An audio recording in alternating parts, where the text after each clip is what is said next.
مار کے یاد کرتے ہو، سن سن کے ہی یاد ہوتے ہیں، چلتے پھرتے لگ جاتے ہیں، یاد ہوتے ہیں۔ کسی کے ڈائلاگ بہت زیادہ ادھر ادھر وائرل ہوتے وہ یاد ہو جاتے ہیں۔ لیکن میں یہ پوچھنا چاہتا ہوں کہ یہ سن سن کر کے جب دنیاوی نغمے یاد ہو جاتے ہیں تو اپنی عادت ایسی کیوں نہیں ڈالی کہ میرے نبی کے نغمے بھی سن سن کے یاد ہو جائیں، حضور کی باتیں یاد ہو جائیں۔ بات یہی ہے کل ملا کر کہ ہم جس آزمائش کے شکار ہو رہے ہیں آج یا ہوں گے، ان سب کا اصل سبب قرآن نے کہا ہے رسول پاک صلی اللہ تعالی علیہ وسلم کے حکم کی خلاف ورزی۔ دیکھو حضور کے حکم کی خلاف ورزی دو طرح کا کرتا ہے آدمی، ایک جان بوجھ کے کرنے والا وہ کافر ہے، وہ کہتا ہے کہ میں مانتا ہی نہیں، نعوذ باللہ، وہ کافر ہے۔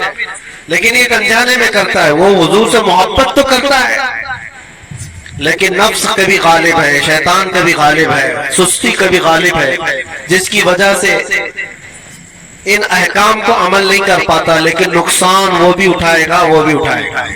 پہلا والا تو جہنم، جس نے جان بوجھ کر کے انکار کیا حضور کی فرمان، حضور کے فرامین کو، وہ تو جہنم میں جائے گا۔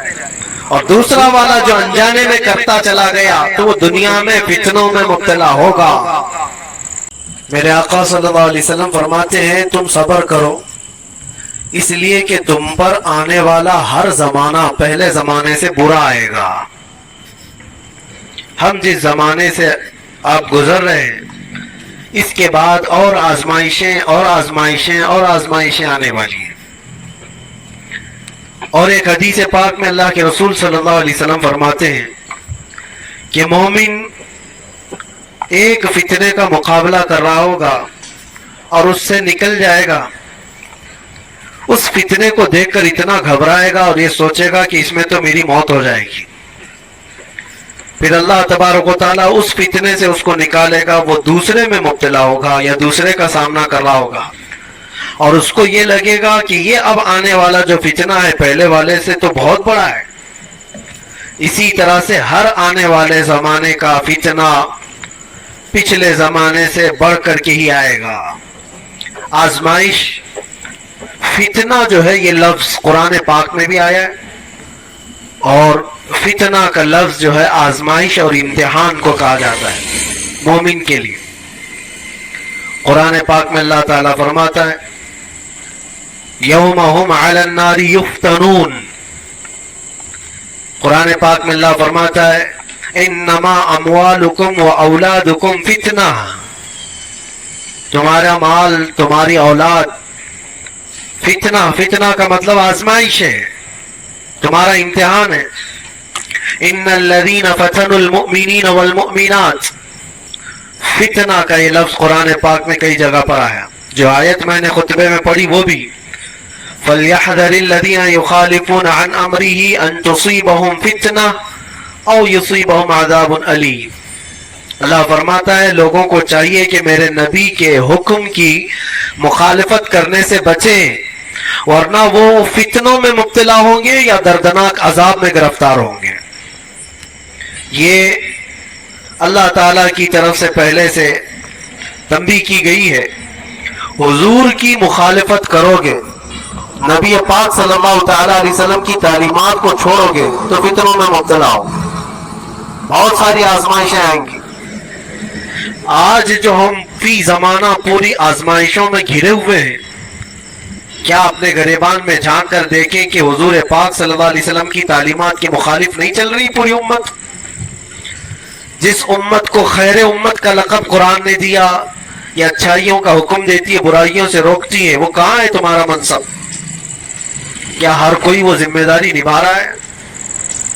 اچھائیوں کا حکم دے رہا ہے ہر کوئی، برائیوں سے روک رہے ہو ہر کوئی ڈر رہا ہے، ہر کوئی یہ سوچتا ہے ہم کو کیا پڑی ہے، کوئی جا رہا ہے کھڈے میں گر رہا ہے تو ہم کو اس سے کیا لینا دینا۔ برائیوں سے روکنے کا مزاج امت کا ختم ہوتا چلا گیا۔ تم خیر امت ہو، یہ منصب کبھی تم سے الگ نہیں ہو سکتا، اور علم اسلام لایا ہے، اور آج اسلام کے پیروکار مسلمان علم سے دور ہیں۔ اخلاق اسلام نے دیا ہے پوری دنیا میں، اخلاق اسلام نے دیا ہے. ماں اور بہنوں کے درمیان تمیز اسلام نے دیا، عورتوں کے حقوق اسلام نے عطا کیا. لیکن یہ سب باتیں میں اس لیے عرض کر رہا ہوں کہ کیا مسلمانوں میں اب بھی وہ اسلام ہے، یا رسول پاک صلی اللہ تعالی علیہ وسلم کی تعلیمات کو اتنا پیچھے ڈال دیا؟ کبھی کبھار میں سوچتا ہوں میرے عزیزوں، اپنے دل پر ہاتھ رکھ کر کے بتاؤ، جس رسول پاک سے تم جان سے زیادہ محبت کرنے کی بات کرتے ہو، اس رسول کی کتنی حدیثیں تمہیں یاد ہیں؟ اللہ اکبر. دوسروں کے ڈائلاگ تو یاد ہو جاتے ہیں، گانے زبان پر یوں ہی آ جاتے ہیں. وہ اس لیے نہیں کہ تم گانے رٹا مار کے یاد کرتے ہو، سن سن کے ہی یاد ہوتے ہیں، چلتے پھرتے لگ جاتے ہیں، یاد ہوتے ہیں. کسی کے ڈائلاگ بہت زیادہ ادھر ادھر وائرل ہوتے، وہ یاد ہو جاتے ہیں. لیکن میں یہ پوچھنا چاہتا ہوں کہ یہ سن سن کر کے جب دنیاوی نغمے یاد ہو جاتے ہیں تو اپنی عادت ایسی کیوں نہیں ڈالی کہ میرے نبی کے نغمے بھی سن سن کے یاد ہو جائیں، حضور کی باتیں یاد ہو جائیں. بات یہی ہے کل ملا کر کہ ہم جس آزمائش کے شکار ہو رہے ہیں آج یا ہوں گے، ان سب کا اصل سبب قرآن نے کہا ہے رسول پاک صلی اللہ تعالی علیہ وسلم کے حکم کی خلاف ورزی. دیکھو حضور کے حکم کی خلاف ورزی دو طرح کا کرتا ہے آدمی. ایک جان بوجھ کے کرنے والا، وہ کافر ہے، وہ کہتا ہے کہ میں مانتا ہی نہیں، نعوذ باللہ، وہ کافر ہے. لیکن ایک انجانے میں کرتا ہے، وہ حضور سے محبت تو کرتا ہے لیکن نفس کبھی غالب ہے، شیطان کبھی غالب ہے، سستی کبھی غالب ہے، جس کی وجہ سے ان احکام کو عمل نہیں کر پاتا، لیکن نقصان وہ بھی اٹھائے گا، وہ بھی اٹھائے گا. پہلا والا تو جہنم، جس نے جان بوجھ کر کے انکار کیا حضور کی حضور کے فرامین کو، وہ تو جہنم میں جائے گا. اور دوسرا والا جو انجانے میں کرتا چلا گیا تو وہ دنیا میں فتنوں میں مبتلا ہوگا، آزمائش میں آئے گا. اللہ کے نبی صلی اللہ تعالی علیہ وسلم نے یہ بھی ارشاد فرمایا ایک زمانہ تم پر آئے گا. ایک صحابی حضرت حذیفہ رضی اللہ تعالی عنہ، وہ فرماتے ہیں کہ سب لوگ حضور صلی اللہ علیہ وسلم سے اچھائی کے بارے میں زیادہ سوال کرتے تھے اور میں برائیوں کے بارے میں زیادہ سوال کرتا تھا. وہ کہتے ہیں خود اس کی وجہ یہ ہے، اس لیے پوچھتا تھا کہ کہیں اس برائی میں مبتلا نہ ہو جاؤں، کہیں اس برائی سے میرا سامنا نہ ہو جائے. تو حضرت حذیفہ رضی اللہ تعالیٰ عنہ نے حضور صلی اللہ علیہ وسلم سے پوچھا یا رسول اللہ صلی اللہ علیہ وسلم، ہم زمانے جاہلیت میں تھے، کفر میں تھے، شرک میں تھے، اسلام آیا، خیر آیا، اللہ تعالیٰ نے ہمیں ایک شر سے نکال کر خیر میں لایا، تو کیا اس اسلام کے خیر کے بعد پھر کوئی اور شر آنے والا ہے؟ اس کے بعد اور کوئی برائی آئے گی؟ حضور نے فرمایا ہاں آئے گی. جس اسلام میں تم ہو اس خیر کے بعد پھر شر آئے گا. اس صحابی نے فرمایا کیا وہ شر جو آئے گا، وہ برائی جو آئے گی، اس کے بعد پھر کوئی خیر نہیں آئے گا؟ حضور نے فرمایا آئے گا. اس کا مطلب یہ ہے زمانہ جاہلی، یہ پوری حدیث سن لیجیے، حضرت حذیفہ رضی اللہ تعالیٰ عنہ کی یہ حدیث صحیح حدیث پاک. پہلے انہوں نے پوچھا ہم زمانہ جاہلیت میں تھے، کفر و شرک میں تھے، اسلام میں آئے تو ایک برائی سے نکل کر خیر کی طرف آئے. اب پوچھا کیا اس خیر کے بعد پھر کبھی اور کوئی برائی آنے والی ہے، شر آنے والا ہے؟ حضور نے فرمایا ہاں آنے والا ہے. اس شر کے بارے میں کیا کیا حضور نے فرمایا وہ بھی بتاتا ہوں. لیکن حضرت حذیفہ نے اس کے بعد کا بھی پوچھا، کہا وہ شر جب آئے تو کیا اس کے بعد پھر کوئی بھلائی آئے گی کہ نہیں آئے گی، خیر آئے گا کہ نہیں؟ حضور نے فرمایا ہاں آئے گا. اس کا مطلب یہ ہوا کہ ہم جس زمانے سے گزر رہے ہیں ہو سکتا ہے یہ شر پہ شر، شر پہ شر آ رہا ہے، لیکن میرے نبی کی بشارت کے بعد یہ سارے شر کے بعد ایک خیر آنے والا ہے. اس سارے شر کے بعد ایک خیر آنے والا ہے. یہاں تک کہ حضور صلی اللہ علیہ وسلم سے جب حضرت حذیفہ نے پوچھا تھا نا کہ کیسا شر آئے گا، ہم تو جہالت سے نکل کر کے اسلام میں آئے یہ خیر ہے. اس کے بعد جو شر آئے گا وہ کیسا ہوگا؟ حضور نے فرمایا گا وہ ایسا ہوگا کہ لوگ مسلمان کہلانے کو بھی جھجکتے، اور کچھ لوگ اس کو مسلمان کو ایسا دیکھیں گے جیسے کسی چور کو یا زانی کو دیکھا جاتا ہے. وہ زمانہ آئے گا، وہ شر کا زمانہ، یعنی لوگ اس کو دکھا دکھا کر کے بولیں گے یہ دیکھو مسلمان جا رہا ہے، یہ دیکھو مسلمان جا رہا ہے. مسلمان ہونا تعجب کی بات ہو جائے گی. ایسا شر آئے گا. اور یہاں تک کہ حضور صلی اللہ علیہ وسلم فرماتے ہیں جیسے زانی کو لوگ حقارت سے دیکھتے ہیں، ایک سچے مومن کو ایسا دیکھا کریں گے. یہ زمانہ آئے گا، تم شرمانا مت کہ لوگ مجھے اوپر سے نیچے ایسے تارتے ہیں، اتنا گھورتے ہیں، اتنا دیکھتے ہیں. تم مومن ہوگے تو دیکھیں گے ضرور، اور دیکھے جاؤ گے. ان کے دیکھنے پر میں اپنا امامہ کیوں اتاروں، ان کے دیکھنے پر میں اپنی داڑھی کیوں نکالوں، بلکہ وہ گھور گھور کے ہمیں بتا رہے ہیں کہ ہم مومن ہیں.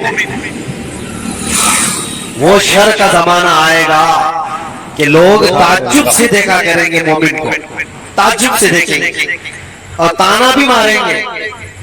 یہ دیکھو بڑا مومن بنتا ہے، یہ بڑا مسلمان لگتا ہے. ابھی وہ زمانہ اتنا زیادہ عام تو نہیں ہے، لیکن نمازیوں کو تو تانا دیتے ہیں، ٹوپی والوں کو، داڑھی والوں کو، امامے والوں کو تو تانا دیتے ہی ہیں. حضور کی سنت پر جو آتا ہے اس کو نہیں لوگ مذاق میں لینے لگ جاتے ہیں. یاد رکھنا کفار و مشرکین جو مذاق کر رہے ہیں وہ تو جہنم میں جائیں گے، لیکن کوئی مسلمان اگر حضور کی سنتوں کا مذاق کرے گا تو دائرہ اسلام سے خارج ہو گیا. اللہ اکبر. اس نے کفر کیا ہے. حضور پاک صلی اللہ تعالیٰ علیہ وسلم کی سنت کو ہلکا جاننا کفر ہے. اب سنو، اتنا ہی نہیں، اس شر کے بارے میں حضرت حذیفہ نے جو پوچھا تھا، یہ خیر کے بعد جو شر آئے گا، برائی آئے گی، وہ کیا کیا ہوگی؟ حضور نے فرمایا ایسا ہوگا کہ ہتھیلی پر انگارہ لے کر کھڑا ہونا آسان ہوگا، مسلمان بن کر کے رہنا اور مشکل. مفہوم حدیث بتا رہا ہوں، ایمان پر قائم رہنا اتنا مشکل ہو جائے گا، ہتھیلی پہ جیسے انگارہ لے کر کھڑا ہونا مشکل ہے. ایسا ہی ہے آج. امانت کے ساتھ برقرار رہنا، نظروں کی حفاظت کے ساتھ قائم رہ جانا، حضور کی سچی محبت، عقیدت اور ان کی الفت کے ساتھ اس زمانے میں جی لینا اپنے ہتھیلی پہ انگارہ رکھنے سے کم نہیں ہے. یہ کم نہیں ہے میرے عزیزوں. بڑی آزمائشیں ہوتی ہیں. لوگ نعرے لگا کر کے سمجھتے ہیں کہ آسان ہے. ہاں، شاعر نے یہ کہا تھا، یہ شہادت گہے الفت میں ہے قدم رکھنا. لوگ آسان سمجھتے ہیں مسلمان ہونا، قدم قدم پر شہادتیں، قربانیاں ہیں. اب سنو ایک اور حدیث. یہاں تک تم پریشان ہو چکے ہوں گے، اتنے پریشان ہو چکے ہوں گے کہ کبھی قبرستان کی طرف سے گزر رہے ہوں گے تو حضور فرماتے تم قبروں والوں کو دیکھ کر کے یہ تمنا کرو گے کاش اس کی جگہ میں ہوتا تو اچھا ہوتا، کیونکہ وہ